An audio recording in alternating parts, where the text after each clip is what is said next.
ज़रा ध्यान से देखिए इस तस्वीर को।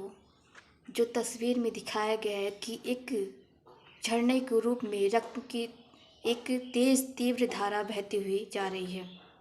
यह जो तस्वीर है सोशल मीडिया पे बहुत तेज़ी से वायरल है। इसके पीछे का घटना क्या है?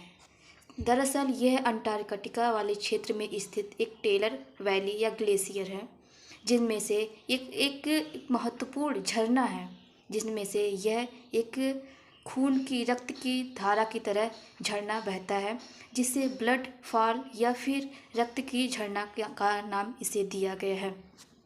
इसके लाल रंग होने का एक कोई अन्य कारण नहीं बल्कि एक वैज्ञानिक कारण है। वैज्ञानिक कारण कहने का मतलब यह है कि इसके जो जल है, जल के नीचे आयरन की सरफेस है, और जब ये आयरन जब जल के साथ आता है, वायुमंडल से क्रिया करता है, तो ये आयरन ऑक्सीडेशन बनाता है, जिसके कारण यह लाल रक्त की तरह की भांति हमें दिखाई देता है। अब बात यह है कि यह उतनी इसका जो गलनांक है इतना ज़्यादा है कि अंटार्कटिका वाला जो क्षेत्र है वह जो बर्फ़ की भांति पूरा ढका हुआ है बर्फ़ से, तो फिर यह जल बहता हुआ क्यों है? तो बेसिकली इसका मेन कारण यह है कि जो वहाँ पे जल है वो जिस लेक से आती है, जिस झील से आती है, उसका जल बहुत ही खारा है।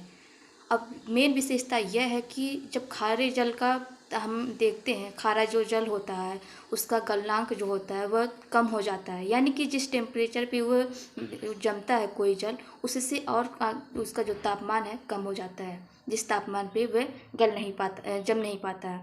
तो मेन इसकी मूव का यही है कि यह एक आयरन के कारण यह लाल दिखाई देता है और यह बहता हुआ जल के रूप में अभी भी बह रहा है।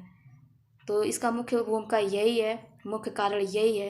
क्या आपको ऐसी इन्फॉर्मेशन पता थी या फिर आज पता चली? कमेंट बॉक्स में ज़रूर बताएं। Thank you.